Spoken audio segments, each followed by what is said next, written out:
Wonogiri merupakan daerah terluas kedua di Provinsi Jawa Tengah. Namun siapa sangka, sebelum menjadi wilayahnya yang luas, Wonogiri dulunya berawal dari pemerintahan kecil. Pemerintahan ini berpusat di Dusun Ngelaroh, Selogiri.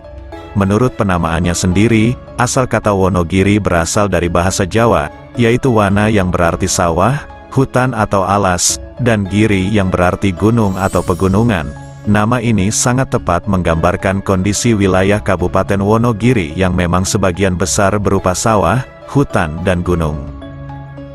Kehidupan tertua daerah ini menurut arkeolog UGM, JSE Yuwono berdasarkan penelitian yang telah dilakukannya, khususnya pada beberapa gua di Wonogiri, menunjukkan bahwa daerah ini telah menjadi tempat bermukim manusia purba selama ribuan tahun. Menurut analisanya, Wonogiri merupakan titik migrasi manusia purba dari Pacitan ke Wonosari yang berada di daerah istimewa Yogyakarta, sebab penggalian di gua wilayah Pacitan menghasilkan artefak yang lebih lengkap dan umurnya lebih tua dibandingkan penemuan artefak di Wonosari yang umurnya lebih muda. Sedangkan memasuki zaman kerajaan kuno, Wonogiri pun sudah memiliki pengaruh yang sangat penting. Ditemukannya prasasti Telang pada 1933 di situs Wonoboyo, merupakan bukti bahwa wilayah ini sudah terpengaruh kerajaan yang berkuasa pada waktu itu. Prasasti itu berisi titah Raja Dyah Balitung dari Kerajaan Medang atau Mataram kuno, terkait kegiatan penyeberangan di Sungai Bengawan Solo, di Desa Paparahuan. Desa itu teridentifikasi berada di wilayah Kelurahan Wonoboyo saat ini. Prasasti yang ditulis di lempengan emas ini berangka tahun 904 Masehi, dan kini menjadi koleksi perpustakaan Reksa Pustaka Pura Mangkunegaran Solo. Selanjutnya pada masa Majapahit, daerah selatan Pulau Jawa bagian tengah kebanyakan wilayahnya dijadikan daerah untuk melarikan diri rakyat Majapahit, termasuk Wonogiri. Hal tersebut dibuktikan adanya cerita yang berasal dari Desa Sendang. Desa ini merupakan bukti dari daerah Wonogiri yang awalnya dihuni oleh para pelarian kerajaan Majapahit pada masa-masa keruntuhannya. Mereka lari karena enggan diperintah oleh Kesultanan Demak yang telah menaklukkan kerajaan yang beribu kota di Trowulan tersebut. Mereka memilih bermukim di dekat puncak Bukit Soko Gunung. Sekarang daerah tersebut dinamakan Dusun Soko Gunung. Dan pada masa Islam, tepatnya pada saat pemerintahan Demak berkuasa, wilayah ini juga sangat berpengaruh terhadap pembangunan Kesultanan Demak, khususnya Masjid Agung Demak. Berawal dari titah Sang Sultan Demak Raden Fatah, untuk mencari kayu jati pilihan untuk pembangunan masjid di Demak, Sang Sultan memerintahkan para wali untuk mencari kayu tersebut. Para wali itu, diketuai oleh Sunan Kalijaga. Sunan Kalijaga menjelajah ke Bengawan Solo guna mencari kawasan hutan jati Donoloyo, yang tepatnya berada di daerah Wonogiri sekarang. Kayu jati dari daerah ini terkenal menyimpan kayu jati berkualitas. Selanjutnya setelah Kesultanan Demak hancur, kekuasaannya dilanjutkan oleh Pajang. Pada masa Pajang, wilayah Wonogiri tetap masuk ke dalam pemerintahan Kesultanan Pajang. Sedangkan awal berdirinya Wonogiri sebagai suatu pusat pemerintahan ini adalah setelah Mataram terpecah, dengan adanya perjanjian Giyanti yang membuat Mataram dibagi menjadi dua, yaitu Kesultanan Yogyakarta dan Kesultanan Surakarta yang berpusat di Kartasura. Waktu itu Wonogiri ini masuk ke bagian wilayah Surakarta. Pada suatu saat terjadi kekacauan di kalangan internal Keraton Surakarta. Kekacauan ini membuat salah satu pangeran dari Kesultanan Surakarta merasa dirugikan. Ialah Raden Mas Said, salah satu pangeran di kesultanan ini. Karena di keraton terjadi ketidakadilan yang dilakukan oleh Paku Buwono II yang menempatkan Raden Mas Said hanya sebagai Gandek Anom atau Menteri Anom dan itu sejajar dengan abdi dalam menteri. Padahal sesuai dengan derajat dan kedudukan, Raden Mas Said seharusnya menjadi Pangeran Sentana. Raden Mas Said merupakan putra dari Kanjeng Pangeran Aryo Mangkunegoro dan Raden Ayu Wulan yang juga sebenarnya bertahta atas kekuasaan di Surakarta. Merasa terhina karena diperlakukan tidak baik, akhirnya Raden Mas Said lebih memilih untuk keluar dari keraton dan melakukan perlawanan terhadap keraton. Raden Mas Said bersama pengikutnya mulai mengembara mencari suatu daerah yang aman untuk menyusun kekuatan. Raden Mas Said bersama para pengikutnya tiba di suatu daerah dan mulai menggelar pertemuan-pertemuan untuk menghimpun kembali kekuatan. dan mendirikan sebuah pemerintahan. Daerah yang dituju Raden Mas Said waktu itu adalah Dusun Ngelaroh, wilayah Kecamatan Selogiri sekarang. Di sana Raden Mas Said menggunakan sebuah batu untuk menyusun strategi melawan ketidakadilan. Batu ini di kemudian hari dikenal sebagai Watu Gilang yang merupakan tempat awal mula perjuangan Raden Mas Said dalam melawan ketidakadilan dan segala bentuk penjajahan.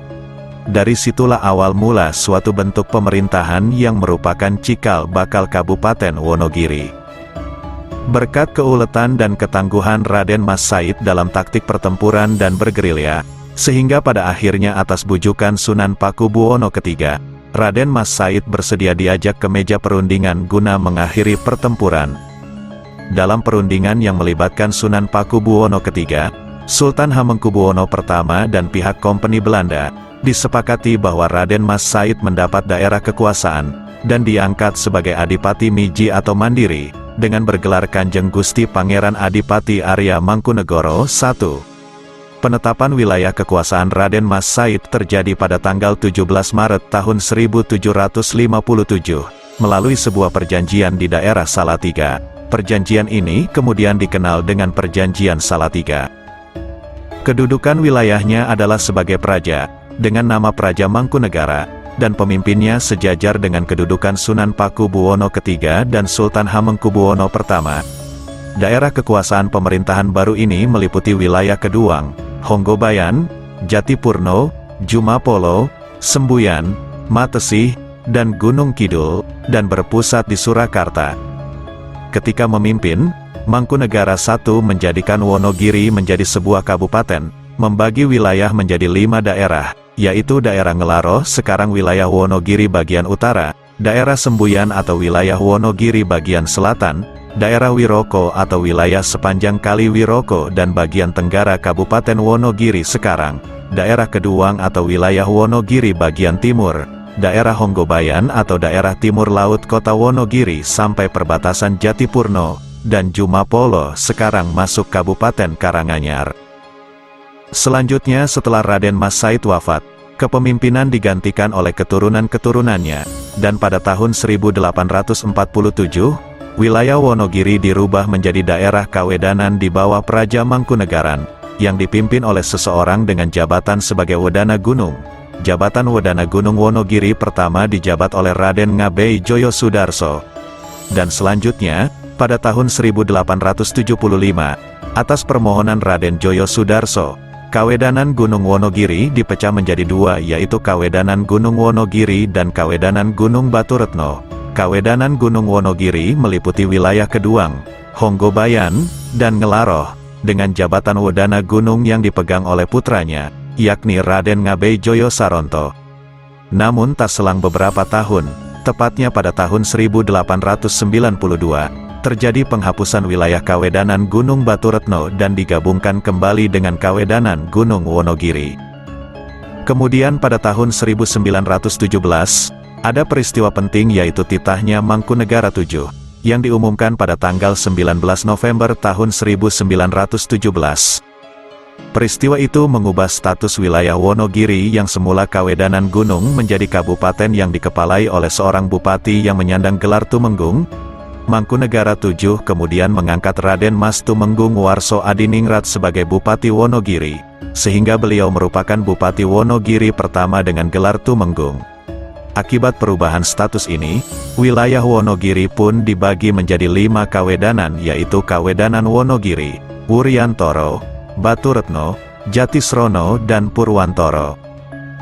Bentuk pemerintahan itu bertahan hingga kedatangan Jepang ke wilayah ini. Pada masa Jepang, di Wonogiri sendiri, seluruh wilayahnya dimanfaatkan untuk kepentingan perang Jepang.